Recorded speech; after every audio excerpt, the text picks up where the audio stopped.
Mul on olnud suur rõõm, et tegelikult eelkõige au juhtida viimased paar aastat Sinilille kampaaniat. Teadsime, et me soovime kaasata seekord ka noorimaid riigikaitsesse panustajaid ja teha Vabaduse väljakul selline liikuv ja elav pilt Sinilillest, mis siis ka hetkeks tardub joonisesse Anname au.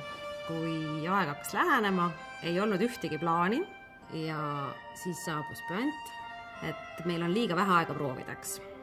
Ja kui ma nägin neid 200 noort ja 100 naiskodukaitset esimesse joonisesse jõudmas, olin veendunud, et siin tuleb üks tore kaos, aga mitte mingit kaost.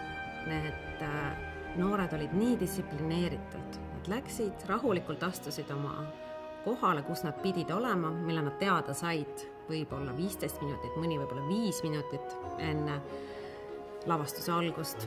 Ja minu päeva ja selle pika jutu mõte tegelikult on see, et kui sul on professionaalsed kaaslased, siis tõesti kõik läheb hästi ja usalda professionaale. Muretseda pole mõtet ja see oli võimas emotsioon, mis ma sain sellel päeval.